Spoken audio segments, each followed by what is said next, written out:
الحمد لله رب العالمين، والصلاة والسلام على أشرف الأنبياء والمرسلين وخاتم النبيين محمد وعلى آله وصحبه ومن تبعهم بإحسان ودعا بدعوتهم إلى يوم الدين. أما بعد، فأعوذ بالله من الشيطان الرجيم. بسم الله الرحمن الرحيم. قال الله تبارك وتعالى: والذين جاهدوا فينا لنهدينهم سبلنا وإن الله لمع المحسنين. وقال النبي صلى الله عليه وسلم: المجاهد من جاهد نفسه، او كما قال علیہ الصلاۃ والسلام. میرے محترم بزرگوں، عزیز دوستوں، دینی اسلامی بھائیوں، انسان کو اللہ رب العالمین نے ایسا بنایا ہے کہ وہ کوئی بھی کام، چاہے دین کا ہو یا دنیا کا ہو، مشقت کے بغیر نہیں کرتا. دنیا کے کام میں بھی مشقت کا سامنا کرنا پڑتا ہے اور دین کے کام میں بھی مشقت کا سامنا کرنا پڑتا ہے، کیونکہ اللہ رب العالمین نے کائنات کے اندر 3 عالم بنائے ہیں. ایک عالم جنت ہے، جس کے اندر انسان بغیر مشقت کے ہر کام کرے گا. وَلَكُمْ فِيهَا مَا تَشْتَهِي أَنفُسُكُمْ وَلَكُمْ فِيهَا مَا تَدَّعُونَ. تم جو چاہو گے اس میں ملے گا. تمہارے دل میں خیال آیا کہ یہ بٹیر اڑی جا رہی ہے، کاش کہ یہ بھن کر میرے پاس آ جائے، تو بغیر مشقت کے وہ بٹیر آپ کے سامنے آ جائے گی. آپ اس سے لطف اندوز ہوں گے اور جیسے ہی ہڈیاں ڈالیں گے دوبارہ وہ تیار ہو کے اڑ جائے گی. ہرن کا دل چاہ رہا ہے کھانے کے لیے، تو ہرن بھن کر یا جس انداز سے بھی آپ کھانا چاہ رہے ہیں وہ ہرن آ جائے گی. حتیٰ کہ قضائے حاجت کی ضرورت پیش آئے گی تو وہاں پر ایک اچھی سی ڈکار آئے گی جس کے اندر مشک و زعفران کی خوشبو ہوگی اور کھانا ہضم ہو جائے گا. وہاں پر بولو براز نہیں، بولو براز کی تعفن بھی نہیں ہے، اس کی مشقت بھی نہیں. اس عالم کو عالم جنت کہا جاتا ہے، جہاں پر مشقت کا گزر نہیں. دوسرا عالم ہے وہ عالم راحت نہیں ہے، عالم مشقت ہے، جس میں سراپا مشقت ہی مشقت ہے. کلما نضجت جلودہم بدلناہم جلودا، کہ جب بھی آگ سے جل کے ایک چمڑی ختم ہو جائے گی، اللہ رب العالمین دوسری چمڑی پیدا فرما دیں گے اور پھر وہ آگ کے اندر جلنا شروع ہو جائے. وہاں راحت کا گزر نہیں ہے، وہاں مشقت کا عالم یہ ہے کہ ادنا جہنمی کو جو ادنا درجے کا عذاب دیا جائے گا، اس کو آگ کی جوتیاں پہنا دی جائیں گی.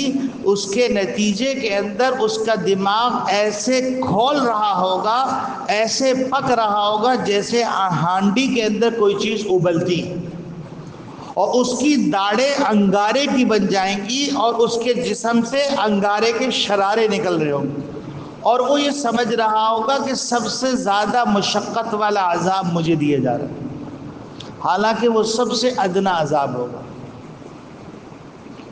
تو اس عالم کے اندر اللہ رب العالمین نے راحت کا گزر نہیں رکھا ہے، یہاں راحت ہے ہی نہیں. حتیٰ کہ موت کو پکارنے والے بھی دیکھیں گے اپنی آنکھوں کے سامنے کہ موت کو جنت اور جہنم کے درمیان میں لا کے ذبح کر دیا جائے. اب جنتیوں کو بھی موت نہیں آئے گی، جہنمیوں کو بھی موت نہیں آئے گی. اور ایک عالم اللہ رب العالمین نے ایسا رکھا ہے جس عالم کے اندر راحت بھی ہے، مشقت بھی ہے، خوشی بھی ہے، غم بھی ہے، عزت بھی ہے، بے عزتی بھی ہے، کامیابی بھی ہے، ناکامی بھی ہے، سر بلندی بھی ہے اور سر نگو ہونا بھی ہے۔ وہ عالم یہ عالم دنیا ہے۔ اس عالم دنیا کے اندر کوئی بھی کام انسان کرتا ہے وہ مشقت کے بغیر نہیں کر سکتا۔ اب اس کے سامنے دو ہی راستے ہیں۔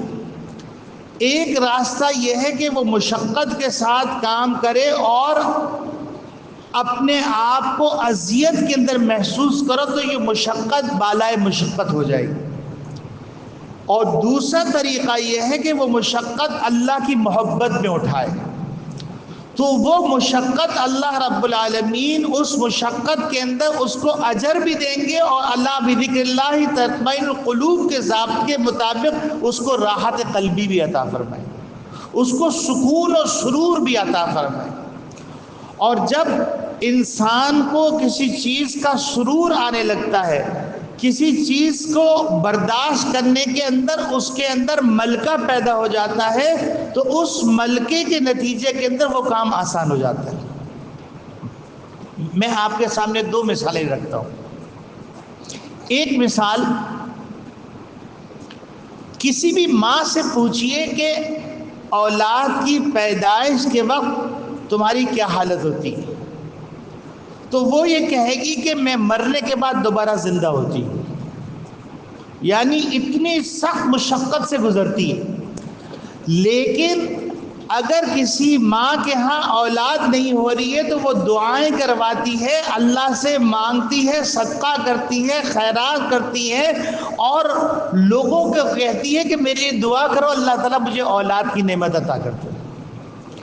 اتنی شدید مشقت وہ جو برداشت کر رہی ہے، وہ مشقت برداشت کر رہی ہے بچے کی محبت کے اندر، کہ بچے کی محبت کا جو سرور ہے، اس کو معلوم ہے کہ بچے کی پیدائش کے بعد کئی راتوں تک میں سو نہیں سکوں گی، اس کو معلوم ہے کہ بچہ ہر گھنٹے بعد دودھ کا مطالبہ کرے گا، مجھے اٹھ کر اس کے مطالبے کو پورا کرنا ہے، اس کو معلوم ہے کہ سردی کے اندر مجھے اٹھ کے اس کے کپڑوں کو بدلوانا ہے اور اس کو گرم رکھنا ہے۔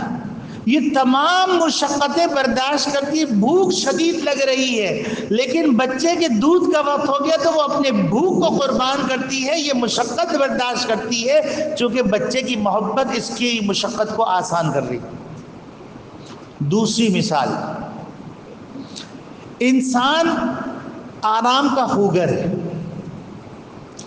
انسان آرام طلب ہے، تو اس انسان کو صبح ڈیوٹی ملتی ہے 7 بجے کی، تو یہ انسان صبح 5 بجے اٹھتا ہے اور اٹھنے کے بعد نہاتا ہے، سردی ہو یا گرمی ہو، اور تیار ہوتا ہے اور جیسے تیسے کر کے ناشتہ کرتا ہے، اور ٹھنڈی ٹھٹرتی ہوئی سردی کے اندر وہ جاتا ہے اپنے ملازمت کی جگہ کے اوپر، کیونکہ اس کے سامنے ایک ٹارگٹ ہے، ایک گول ہے، وہ تنخواہ ہے۔ وہ تنخواہ اس کی اس مشقت کو وہ آسان کر دیتا ہے۔ اور آپ یوں سمجھیے کہ اگر اس سے کہا جائے کہ میاں تم کو اتنی تکلیف اٹھانی پڑتی ہے، میں ایسا کرتا ہوں تمہاری طرف سے ایک ریزائننگ لیٹر لکھ دیتا ہوں، اور ریزائن لیٹر لکھنے کے بعد میں تمہارے کمرے میں تمام سہولیات فراہم کرتا ہوں، تم گھر میں آرام کرو، تو وہ کہے گا اللہ کے واسطے ایسا مت کرنا، مجھے یہ مشقت گوارا ہے اس آرام کے مقابلے۔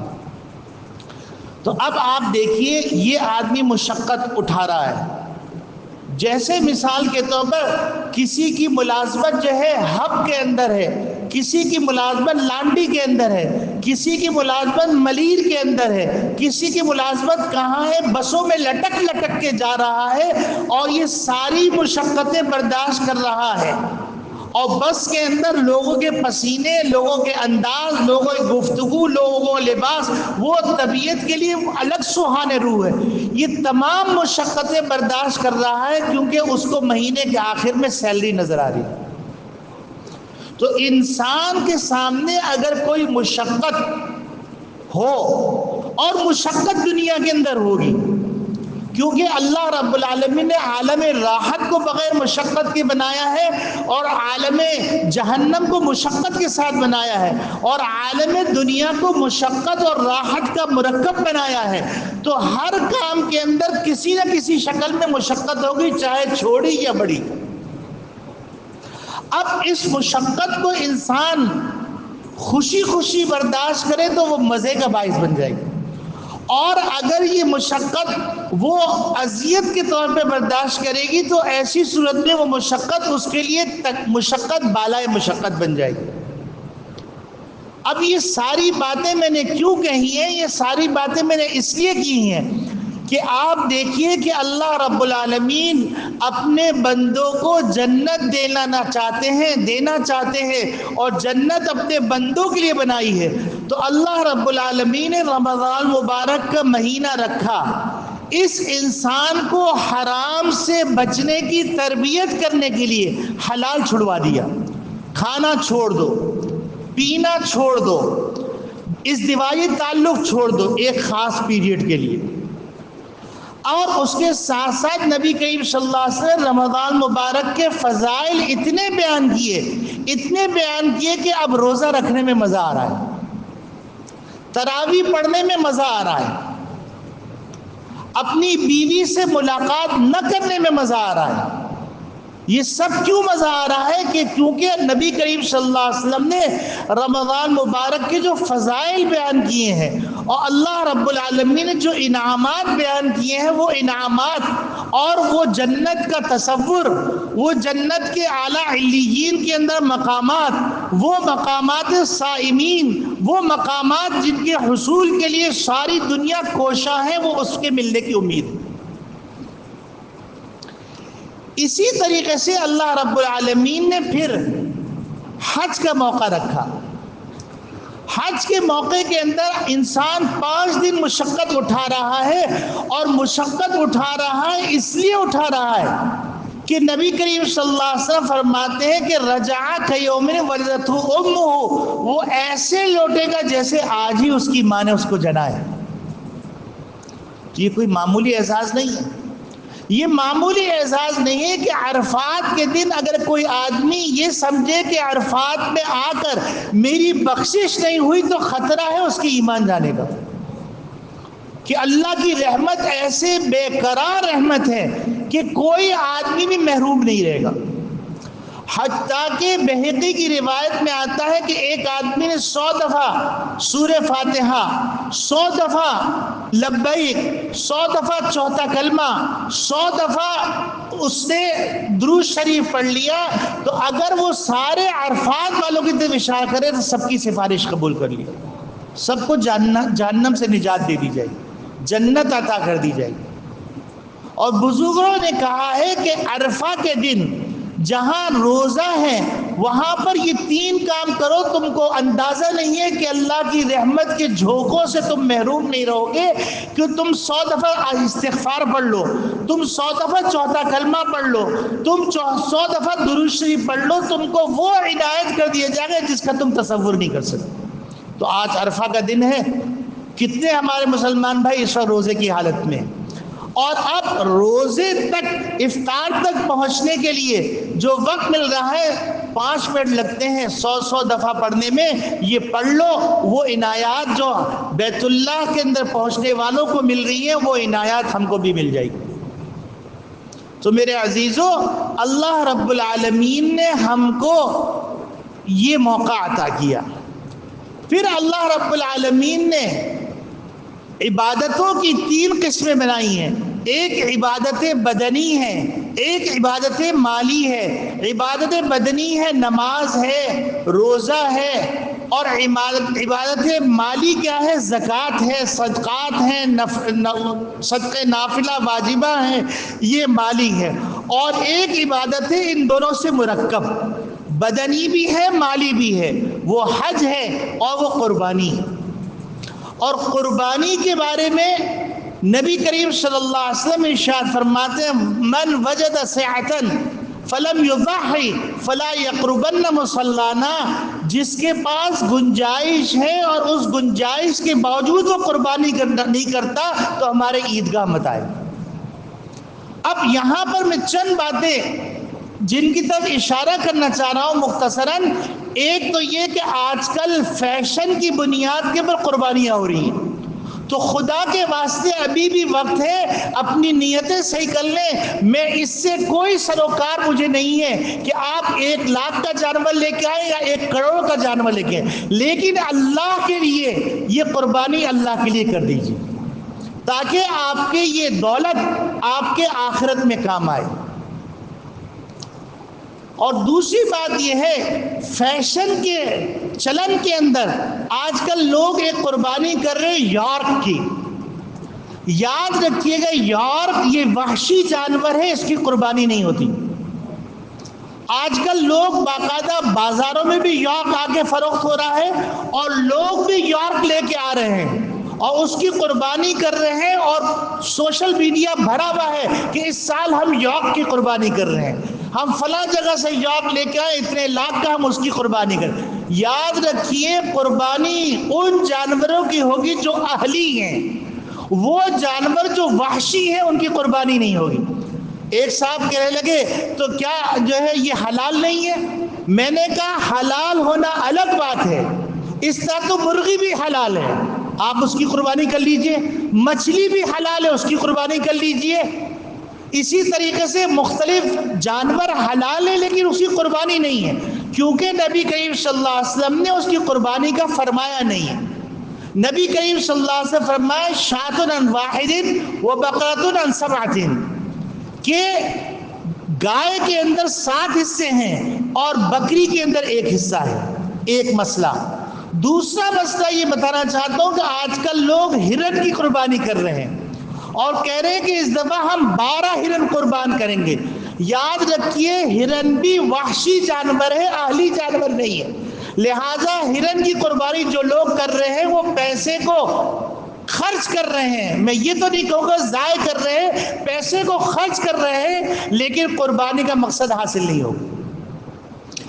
تیسرا مسئلہ جس کی طرف توجہ دلانی ہے، وہ مسئلہ آج کل مصیبت یہ ہو گئی، سوشل میڈیا پہ ہر آدمی مفتی بنا ہوا ہے، اور اس طرح کے شاذ اقوال، ایسے لوگوں کے اقوال جو یا تو معتزلہ ہیں یا مرجیہ ہیں یا جہمیہ ہیں یا خارجی ہیں، ان لوگوں کے اقوال کو کوٹ کر رہے ہیں، کیونکہ سوشل میڈیا پہ سارا مواد پڑا ہوا ہے، اور کہہ رہے ہیں کہ ایک آدمی کی طرف سے جس طرح قربانی ہو سکتی اس طرح پورے ایک گھر والوں کی طرف سے ایک قربانی ہو سکتی۔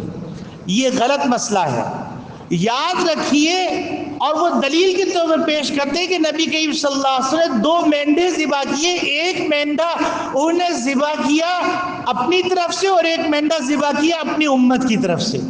تو اس کا جواب سمجھ لیجئے، وہ جواب یہ ہے، اس کے بہت سارے جوابات ہیں، اور ہمارے جامعہ کی ویب سائٹ پہ جا کر آپ اس کی اسٹڈی کر سکتے ہیں۔ وقت اتنا نہیں کہ میں سارے پہلو اجاگر کروں، میں صرف اتنا بتا دیتا ہوں، اگر نبی کریم صلی اللہ علیہ وسلم نے ساری امت کی طرف سے قربانی کی، اس کا مطلب اگر یہ لیا جائے کہ وہ قربانی مالی تھی، تو پھر امت کو قیامت تک قربانی کرنی نہیں چاہیے، کیونکہ نبی نے قربانی کر دی۔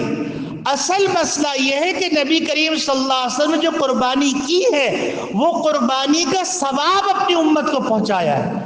آپ بھی اگر اپنی خاندان کو ثواب پہنچانا چاہتے ہیں تو بے شک ایک حصے کے اندر آپ نے اپنی قربانی کی نیت کی اور دوسرے حصے میں آدم علیہ السلام سے لے کے آخر تک اپنے سارے رشتہ داروں کو ثواب پہنچانے کی نیت کی۔ پیسہ آپ نے دیا، مال آپ کی طرف سے خرچ ہوا، نیت آپ نے اپنی طرف سے کی، لیکن ثواب ان کو پہنچا دیا تو کوئی حرج کی بات نہیں۔ تو ثواب پہنچانا اور بات ہے، قربانی سب کی طرف سے کرنا اور بات ہے۔ چوتھا مسئلہ جس کی طرف توجہ دلانی ہے وہ مسئلہ یہ ہے کہ قربانی کرتے ہوئے لوگ تعیین حصہ نہیں کرتے۔ یعنی متعین نہیں کرتے، 2 گائے لے کے آ گئے، اب یہ تعین نہیں کیا میرے بیٹے کی طرف سے کون سی گائے میں حصہ ہے، میری بہو کی طرف سے کون سی گائے میں حصہ ہے، میرے چھوٹے بیٹے کی طرف سے کون سی گائے میں حصہ ہے، کہتے سب کی طرف سے قربانی ہو گئی۔ تو یاد رکھیے آپ کو تعیین مراتب کرنا پڑے گا، تعیین حصہ کرنا پڑے گا۔ اس گائے نمبر 1 کے اندر کتنے 7 افراد ہیں، 7 سے زیادہ نہیں کر سکتے، اور اونٹ کے اندر بھی 7 سے زیادہ نہیں کر سکتے، بھینس کے اندر بھی 7 سے زیادہ نہیں کر سکتے، بیل کے اندر بھی 7 سے زیادہ، اور متعین کرنا ضروری ہے۔ اور ساتھ ساتھ یہ بھی ضروری ہے کہ کسی کا پیسہ حرام کا نہ ہو، اور ساتھ ساتھ یہ بھی ضروری ہے کہ جس کی طرف سے قربانی کر رہے ہیں اس کے علم میں لا کر اس سے کہیں تم مجھے وکیل بنا لو کہ میں تمہاری طرف سے قربانی کر سکوں۔ اگر آپ نے اپنے طور پہ نیت کر لی تو وہ نیت کافی نہیں ہوگی، بچوں کو بھی نیت کرنی ہوگی، بچوں کو بھی آپ کو وکیل بنانا پڑے گا۔ 5واں مسئلہ، قربانی کرتے وقت لوگ چھری کے اوپر ہاتھ رکھ لیتے ہیں، اور جو ہے قصائی بسم اللہ پڑھتا ہے وہ بسم اللہ نہیں پڑھتے۔ یاد رکھیے قربانی میں چاہے مرد نے ہاتھ رکھا یا عورت نے ہاتھ رکھا، اگرچہ عورت کو نہیں رکھنا چاہیے لیکن ماڈرن دماغ ہو گئے ہیں، عورت بھی قربانی میں ہاتھ رکھ لیتی، تو یاد رکھیے قصائی کو بھی بسم اللہ اللہ اکبر پڑھنا پڑے گا، اور جو ہے عورت ہو یا مرد ہو یا بچہ ہو اس کو بسم اللہ الرحمن الرحیم بسم اللہ اللہ اکبر کہہ کر قربانی کرنی پڑے گی۔ اگر کسی ایک نے تکبیر چھوڑ دی تو اس کے نتیجے کے اندر قربانی حرام ہو جائے گی، اس کا گوشت کھانا جائز نہیں رہے گا۔ اور قربانی کرتے وقت چاروں رگیں کاٹنا ضروری ہے۔ یہ نہیں ہو سکتا کہ آپ نے 2 رگیں کاٹی، باقی آپ نے طاقتور بن کے اس کی گردن کی ہڈی توڑ کر اس کو مار ڈالا تو مردار جانور ہوگا، قربانی والا جانور نہیں ہوگا۔ یہ رگیں کاٹنی ضروری ہیں۔ بس آج اتنے ہی کافی ہے۔ انشاءاللہ ثم انشاءاللہ جن احباب نے قربانی کی نیت کی ہے اللہ رب العالمین ان کی قربانی کو قبول فرمائے، اور جنہوں نے قربانی کی نیت نہیں کی ہے لیکن وہ صاحب نصاب ہیں تو ان کو چاہیے کہ وہ حصہ لے لیں، چاہے چترال میں حصہ لے لیں، چاہے گلگت بلتستان کے اندر حصہ لے لیں، سستا حصہ مل جائے گا، لیکن قربانی ضرور کریں، کیونکہ اس قربانی کے ہر بال کے صدقے کے اندر اللہ رب العالمین ایک نیکی لکھتے ہیں۔ اللہ رب العالمین ہم سب کو عمل کرنے کی توفیق عطا فرمائے۔ وآخر دعوانا ان الحمدللہ۔